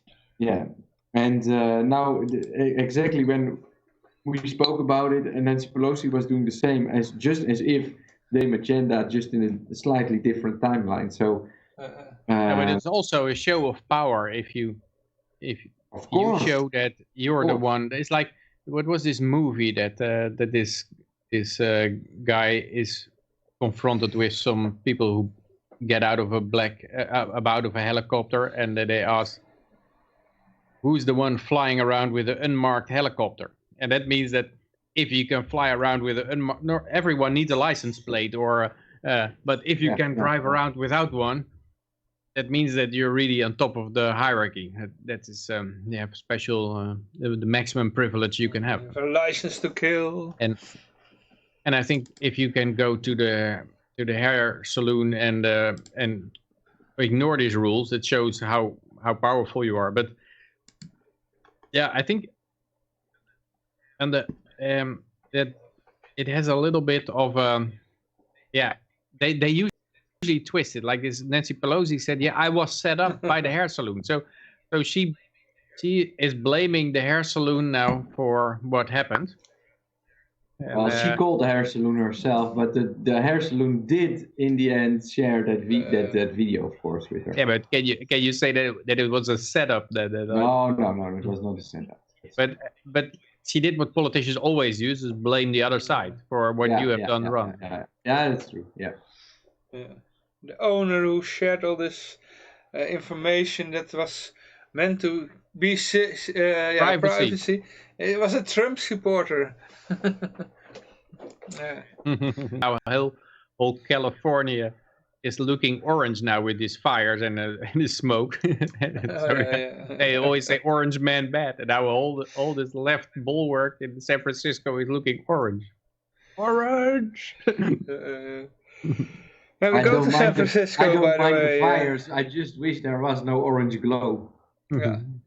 Talking about orange glow, San Francisco gym owners livid after discovering gyms in government buildings have been opened for months. Yeah. Special privilege when you work for the government. Yeah, because I thought recently there were some gym owners who had to open their gym, otherwise they would go bankrupt, and they said they would ignore all edicts and laws and stuff. And they were arrested indeed by government who went after them. And then it's a bit strange to hear that, there are gyms in government buildings that are just open for months. It's the rules are not for the ruler, so you can, it shows who has the power and who doesn't. Some are more equal than others. Yes, exactly. Yes, some are more equal than others. Yeah. It's what George Orwell said, an Animal Farm. Yeah. Yeah. But you saw in the book Animal Farm when this I think it was the donkey who discovered that the pigs were feasting while they were hungry. And he made the whole snowball roll that suddenly everybody discovered what the fuck we are set up, and then they start to revolt against the pigs. I mean, that's what I remember from back then. But they also had these rules on the barn door, and it first said we were all equal, and then after a night they came back and then it said, comma, but some are more equal than others. So that was added on later. Yeah, but later, years later, then one of those animals discovered that the pigs, they just were feasting and having a good time, and they were starving from hunger. And the whole idea was to get rid of these human bosses. Now they had pig bosses. And also the horse who had to do all the work always replied with when they was set up or it was exploited, he said, I just have to work harder. And they always worked harder, and in the end he was sent to the glue factory by the pigs. Yeah. But let's continue. The next one we have is... Also, by the way, Pelosi not only called the video a setup, but she also demanded an apology. So she starts. That is the way to do it. You demand an apology after you've been caught violating your own laws. Yeah. And the next one is of the same, right? Judge VS, a judge in the United States. No, that's not the one that is next on my screen. Oh, wait. For me, that is also the one that one is the right one. I don't know which one you have, but I have a San Francisco we talked owner. about that. Oh, that was the okay. Okay, my apology. Yeah, we didn't say much about it. Maybe you want to say something more about it? Well, I just thought that we were going to talk about these gyms that were closed and that government gyms were just open because they are not gyms, but they are actually a room within a government building, so they are not gyms, right? And that is the trick. You call it a different name. That's the trick. It's not a gym. It's just a room with fitness equipment in. I'm not selling sex. I'm just selling restaurant. towels. The sex is free. The using these machines is all free. You just have to buy a very expensive cocktail or something. Yeah.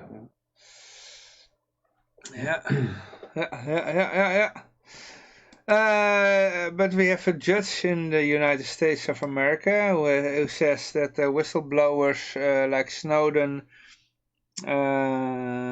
Okay, go on.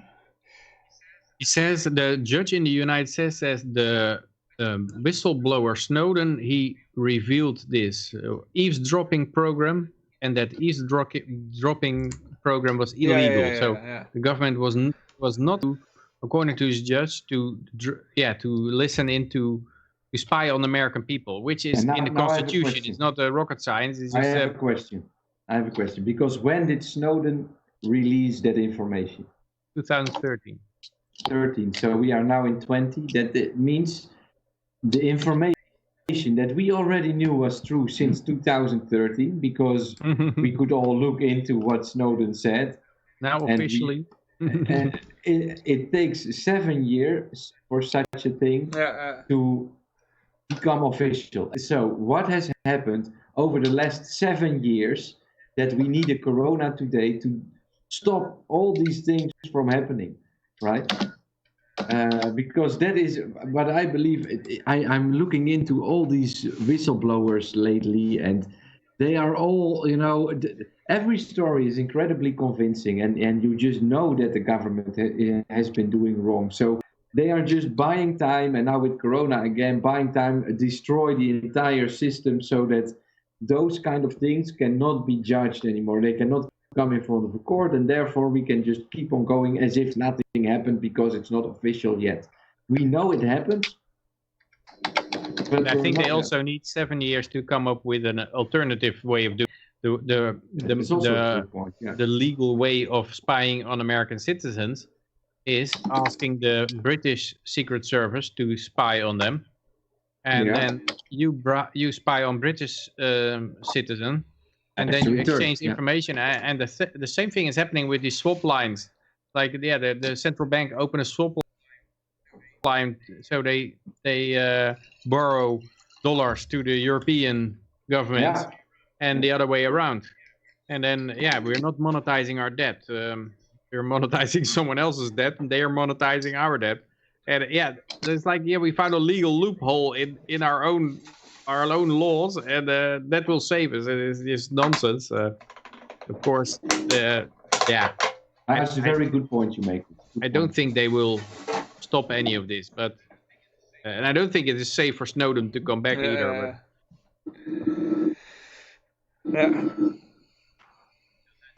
Because Julian Assange is also accused of treason while he's not even a U.S. citizen. So. Yeah.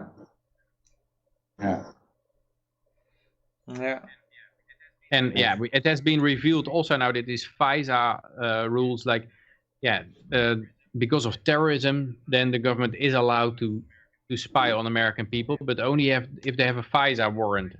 And this FISA warrant is given by FISA judges, and it proved to be a completely bogus rubber stamp stuff that you get 99.9% of the requests get acknowledged, including the ones to spy on the Trump campaign.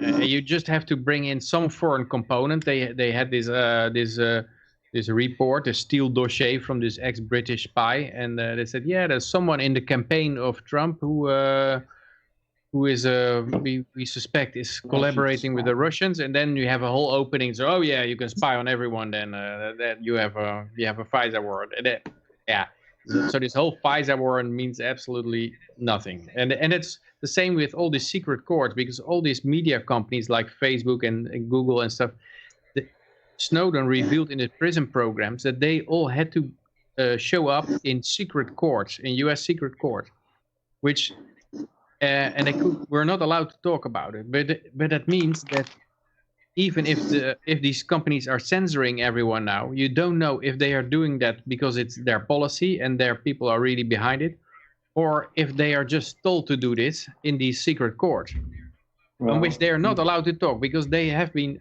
requesting that they were allowed to give more openness about how many requests came in and what these requests were about, but they were not allowed to give more openness about it.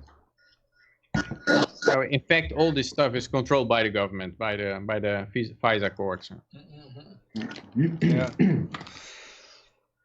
And there's no reason to suspect the Russian state from poisoning Navalny. That's a spy. Navalny. Yeah, that is a remark of the Russian government. They say, why accuse us? But I think that this is so funny story again that the Russians they keep using.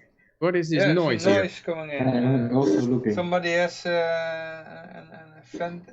Your Windows machine again, Johan. No, it's not for me. It's not for me. I don't know. Who has a lot of noise in the background? Anyway. Ruben, mute yourself. Okay. No. Noise. Anyway. So these Russians apparently keep using a special poison. They could use like cyanide or something, which has no signature on it, made in Russia, but they always go for this one poison called Novichok, like with this Skripal guy in England, and now with this Navalny also, they always go for the Novichok, and that is specifically from the Soviet days poison. So they want to use this Novichok because it is so it identifies the Russians right away. Nostalgia. Yeah, and also it never works because it didn't kill the Skripal, but it also so it is a completely useless thing that only gives a signature to I was killed by Putin. He just need a sign around his neck like I was killed by Putin himself. And And of course, the idea is that this whole this asks for a new boycott of Russia, and we cannot cooperate no longer for the Nord Stream 2 pipeline. That we can not buy Russian gas from through this new pipeline. We have liquid natural gas, which is much more expensive from the United States, like the U.S. ambassador already told the Dutch, and probably the Germans also. I wonder. They must have anticipated this in Germany also, that this kind of trickery would come along because they already, the Americans said, all the companies that work on this gas pipeline will be prosecuted, and their CEOs, their employees, if they set foot on American soil, they can be prosecuted for whatever, collaborating with the enemy or something. So all these, many companies had to give up working on this pipeline, and I think there was some Russian company that finished it or almost finished it, and now they go with this, with the poisoning, and we need a boycott, and they go through lots of trouble of getting this pipeline cancelled, and they must have anticipated when they made the investment and when they started building it that this kind of stuff would come along. Yeah. I wonder if it will work. I think it is a bit too transparent now. It's like with this poisonous attacks in Syria, like Assad, which he also sits on an area where a pipeline needs to go through, and the Russians won't allow it. So and then they said, Assad is poisoning or bombing his own people with poisonous gas. Obama said this is the red line in the sand, and it apparently it is for false flag operations also a stereotypical thing to use some mystical weapon, and that was already in the Spanish-American War, that there were some magnetic landmines or something. That was, oh no, not the magnetic this is a line that cannot be crossed. The magnetic landmines or the magnetic sea mines they were, and that was and now. For this case, it is the Novichok poison. Oh, the Novichok poison. And for Syria, it was also chemical weapons. He used chemical weapons, while the OCPW completely cracked down on this whole in this whole thing, that it was impossible that the story was as being told, that there was a real poisonous attack.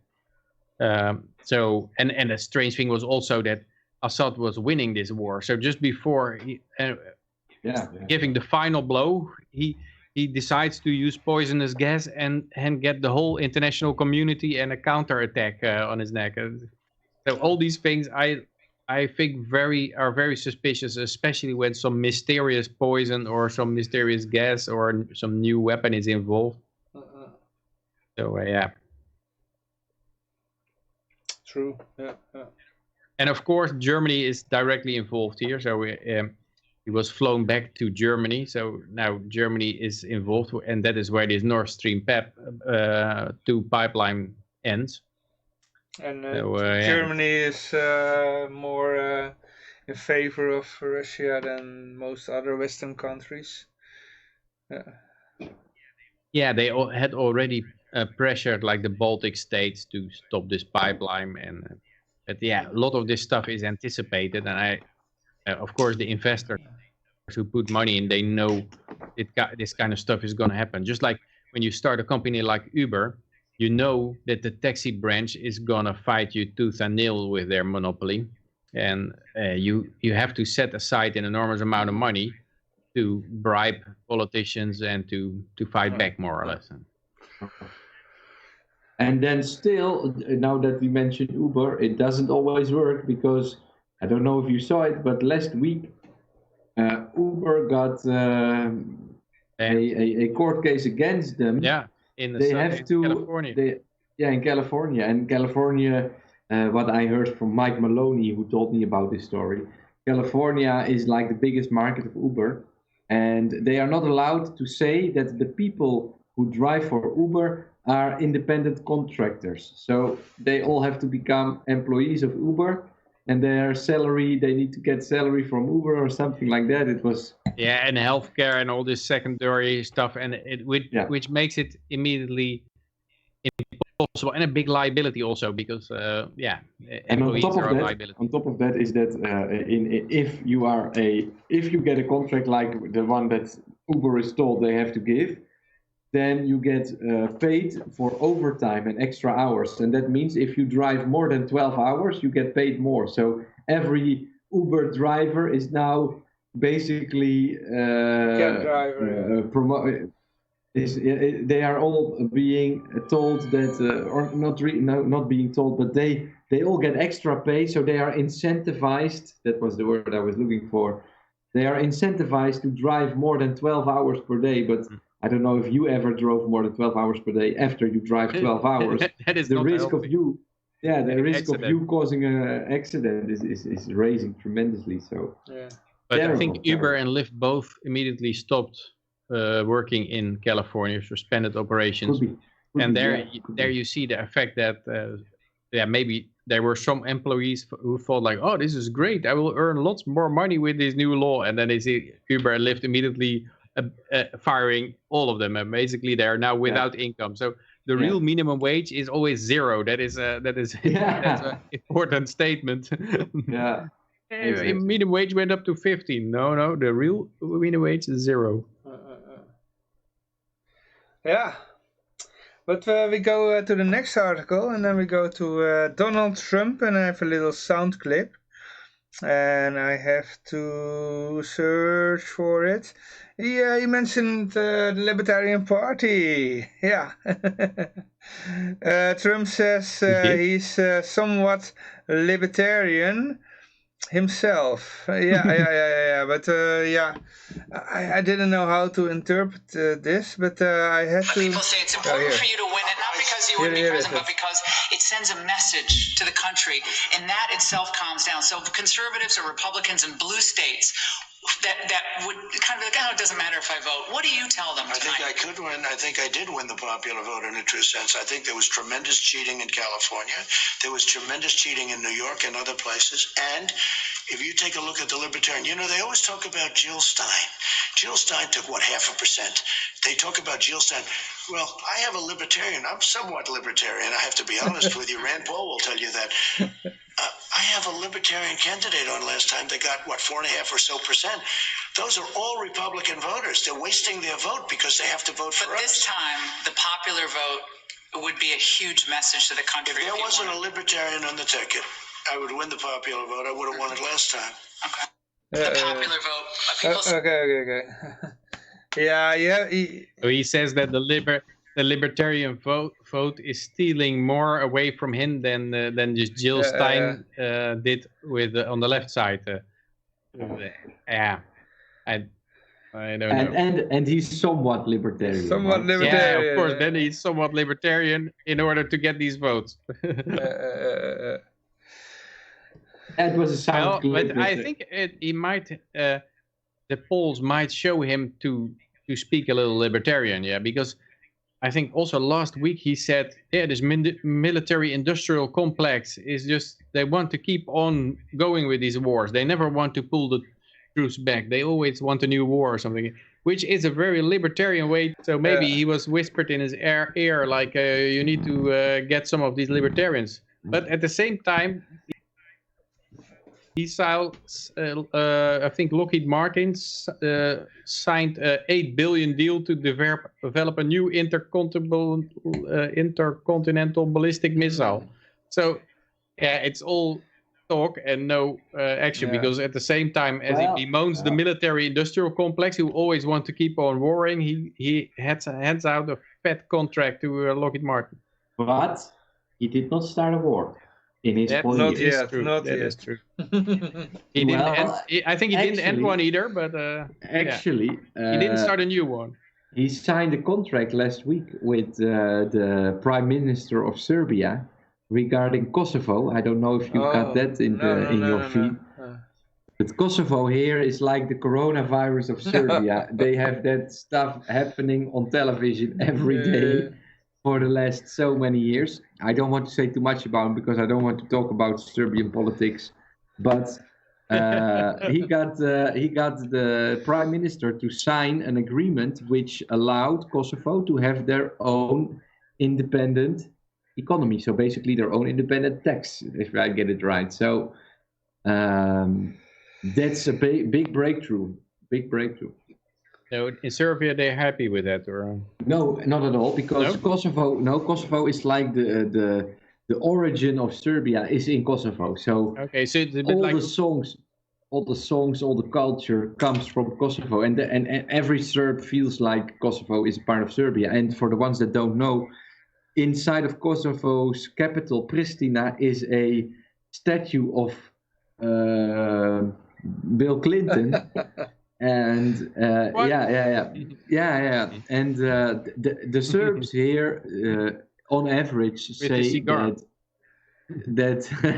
the Serbs on average say that basically Kosovo is like the big fuck you of the United Nations towards Serbia, and they are not willing to let go. I don't know the entire details of it, but it has something to do with a contract that is signed or is not signed, or about the independency of Kosovo. And basically, Serbia is forced into accepting that Kosovo is not Serbia, which they have never been willing to do until last week.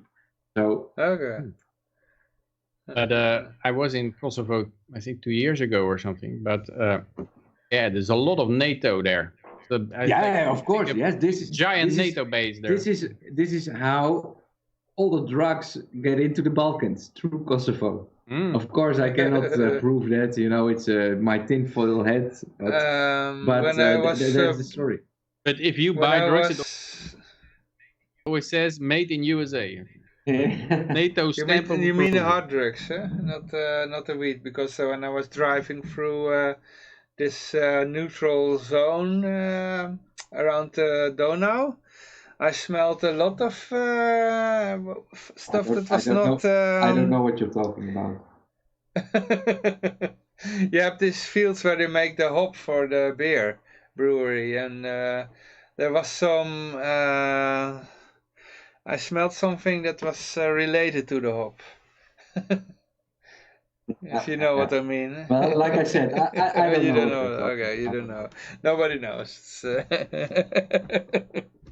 All right. Here comes the highlight of the stream. Here I've been staying with you to get this one as well. This new. Yeah, this is the best. This is gonna make my week. Okay. We go to the Dark Leonardo. Was banned from Facebook. Yeah.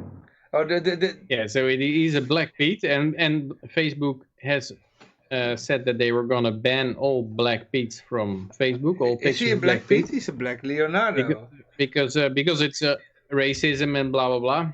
And but this guy is a black guy, but he just put on this Black Pete hat and this these other clothes that are what's black about him, characteristic, by the way, because he doesn't look black to me. Yeah, he's a bit black, yeah. But I mean, he didn't black, then I'm black too. He did not put on blackface, so the objection was always blackface. If you make your face blacker than it is, then that is the big crime. Then you are immediately stamping of approval on slavery. But this guy did not make his face blacker than it was. I have an update, because I see here a post on the 10th of September, which is later than this post. Yeah. And it says that Facebook has put back the picture of Black Pete. Okay. Or of this Black Leonardo, or of Pete Leonardo. Because they made a wrong decision. So, yeah, because otherwise it means just that wearing a certain hat is getting you removed from Facebook, which is a hat with a feather, which is a bit weird that Facebook removes a hat with a feather. Yeah, and sympathy, Facebook shouldn't count on any sympathy, because a poll of the newspaper shows all of the pictures of Black Pete have to stay. Well, this is just, censorship to the extreme, and what to say about it. I mean, yeah. Yeah, but this kind of stuff is seeping into special American companies like crazy. you get all this critical race theory. Recently, there was a big row about Sandia Labs, where they had to follow this critical race, or thought that as a white person, you're always racist, no matter what you say or do. You're by definition, you're racist. And there were some people who couldn't take it anymore, and they started objecting and using facts to counter it and making YouTube videos. And then they tried, of course, to silence it, but somehow Trump got wind of it, and now he said all critical race theories have to be courses has to be banned in government institutions, which is it's a nice start. But you see this kind of stuff seeping in everywhere. I heard recently that even in the Bitcoin commit, there was a guy who never made any commit. He joined GitHub, then he made one commit, and it was change blacklist into block list. That was the only thing, and it was taken through. But then a whole bunch of Bitcoiners were like, "Oh boy, is this the beginning of this Black Lives Matter and social justice warrior poison leaking into Bitcoin?" And I think it always starts with something very little, something very innocuous, a very small hook they get into an organization, and before you know it, they're banning pictures of people with a head with a feather on. And I always think, like, who is really black? I mean, these people are brown. Why do they call it black in the first place? Just call yourself this brown. This guy's not brown. He has the same can... skin color as me. No, you're lighter. No. Regardless, I mean, who refers to himself as black? I put my arm black. against No, there is something with your screen wrong, Johan. I'm assuming my your Windows screen again. It's uncalibrated. Okay. And that was from my phone, but I think he has the same skin color as me. The problem is that these people identify themselves as being black, but they are not. I mean, I have a black ashtray, that's black. I have a black pen here, look, this is also this is black. There is no skin color that comes even close to this. So Obama was also a black president, although he had a black mother and a white father, I think. So. So as you scroll down, then you see also other similar, a lot of similar articles like this. Like somebody. And I think it's a very a clever way to market yourself, because you know this is going to happen, and it's going to give you instant publicity. Very smart. All kinds of people who got removed from Facebook because of some silly thing. Somebody was dressed up like a Santa Claus, and he got removed. But I noticed that there is less activity on Facebook lately. Because I also noticed that in YouTube banned. Also. Yeah. But I think a lot lot of people got banned, so I think a whole bunch of... I know Kim Winkelaar isn't on Facebook anymore. He doesn't post anything. He's active on Twitter, but not on Facebook. But most of my friends, they have still their Facebook accounts, but they're not posting frequently. Maybe self-censorship. No, I don't know. I don't feel like posting on Facebook much lately. It's like I'm a little bit tired of it. I don't know. I'm more posting on other channels. And maybe all the people have the same thing, because I do think people are doing it more privately, like in WhatsApp groups, in Discord. Telegram. All these, but that is also a form of self-censorship. Like, oh boy, Facebook is too broad, and you get knocked off, and it's too dangerous. Limit the audience to a group of people I know. That is more or less the lesson, I think. Probably, maybe, yeah. I don't know. Let's scroll to. We're almost at the end. This was the last. Was it?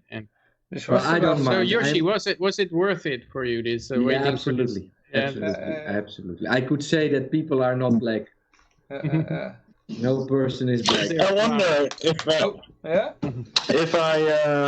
if I identify as a brown as a black person and make a picture of myself with the black Pete hat with the feather on, and I make my skin black because I identify as a black person. Yeah. Only if you wear lipstick and big earrings. Yeah. Then. Yeah, but I mean, if you identify as if you're a male and you identify as a female and you dress up like a female because you feel so, then you don't get banned, and then the Facebook is cheering you. But what if you are white and you identify as a nigger? Yeah. Did you hear this other story that this guy got? There was a professor on the University of Southern California. And he was teaching Chinese and Chinese culture and stuff. And he also taught at the University of Shanghai. So he was pretty proficient in Chinese. And he was saying about filler words. He says every language have these filler words like like you use in a sentence when you have a problem looking for the new word, and then you're filling it up with some or sound. And he said, yeah, in Chinese, they use the word nigga. And it means dead, and so they say nigga, nigga, nigga, and you have to read the apology letter that came forward. He was suspended immediately because some people were hurt, and the whole dean and the president, they were deeply apologizing, and if it may have hurt some people's feelings. And we're gonna look in every hook and cranny if they could find more evidence of systemic racism and root it out. And it was terrible that this could have happened. And he was replaced by someone else. It was like, and if you hear this guy talking, you can see he doesn't realize it even, because he's in his Chinese mindset. He is explaining in Chinese. I mean, we had a Chinese guy back in the day when I was living in a student's home. We had a Chinese guy for a while, and his English was very poor, and he was always looking for the word, and he was saying nigger, nigger, nigger. I know that's true.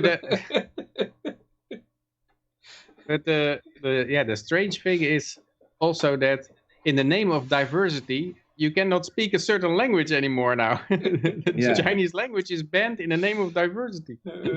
Yeah, it's insane. Insane times. I'm gonna take my red off my nose, guys. Okay. It's been, how much is it? Since 3 o'clock. Okay, here it comes. We will announce it. Ladies and gentlemen. Even kijken hoor.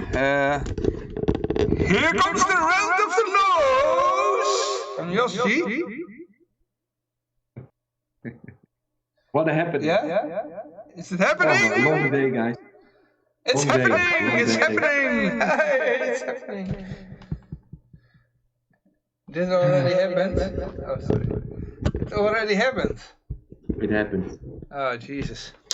Man. I also read here, by the way, that this Kenosha, where they had this big riot, there was a person who wrote a book about in defense of looting, why looting was okay. And of course, this book had a copyright remark that you were not allowed to copy this book. So you're allowed to loot according to the book, but you're not allowed to copy the book. And she said, like, yeah, but it's just the property, and these people have insurance. And I here read that there's a Kenosha car dealer, and he kills himself after his insurance won't cover a cent of the $2.5 million of damages caused by the riot. So you see his garage, and there are all these cars, they're all burnt to a crisp. So that's all his own capital. So he never recover it because the insurance won't pay it, and it was probably his $2.5 million in debt for his cars he had, and now he killed himself. So they say, yeah, it's just property damage. Like these people, they don't have a clue what it is to work or to have a business or to take a risk or something. Yeah. Probably the guy. It wasn't his 2 million. He got a loan from the bank to buy cars, to sell it and take a little profit so he could live. So he was facing all kinds of threats from the bank, because the cars were actually not his property, but from the bank. Yeah. Yeah. They don't know that. These guys never work. Well, probably against those assets were a lot of debts, right? And once it burns down and you are not reimbursed for the damage, then you are broke. You are completely at zero. And if you have built, if you have built something for 30 years of your life and then it's burned down to the ground, and you know that you can never build it again. Well, I don't know. I wouldn't kill myself over it, but no. If you build it yourself, then you know you can build it again. No, but I think you are at minus 2.5 million then. So you first have to recover the first 2.5 million you work for is just to pay off your debt that you had to begin with, and then you can start building a new company. I think it is very difficult to get over that, because if you have unpaid debt, try to get a new loan. I don't think anyone will give you a new loan. So you don't get a loan even. But I think what he could have done is started a Kickstarter or something, or say, look, my whole business got burned down, please help me. And I think there would have been a lot of people who donate at least some money.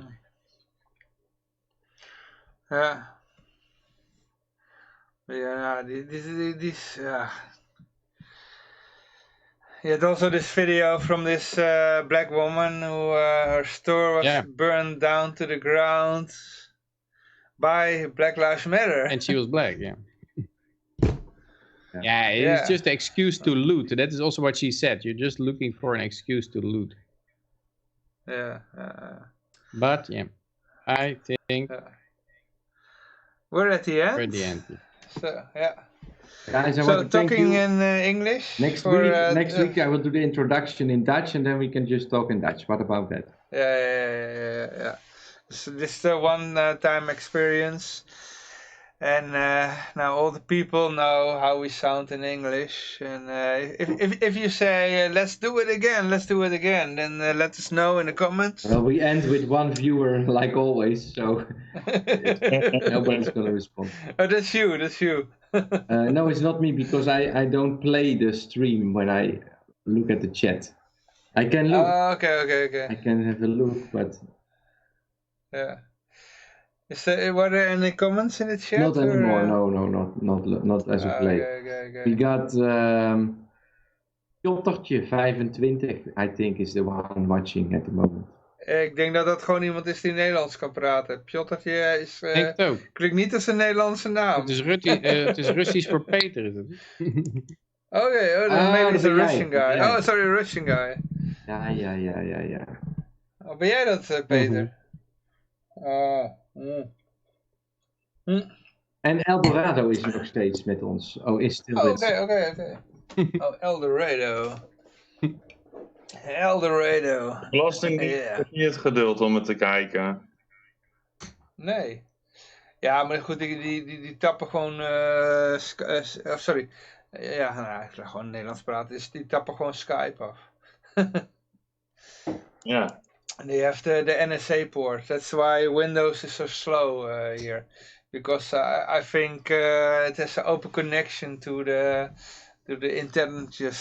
intelligence service. Yeah. But anyways, we are at the end of the stream, and we will thank everybody for listening so far. And next time we are back, but probably in Dutch. But if you say no, we want it in English, just to let me know. If there are enough people that want to hear us in English, then we will talk in English next week. Yeah. So thank you everybody, and I wish everybody a free and happy and another word, prosperous week. And we go to the end jingle. Yeah, let's hear. Okay, bye.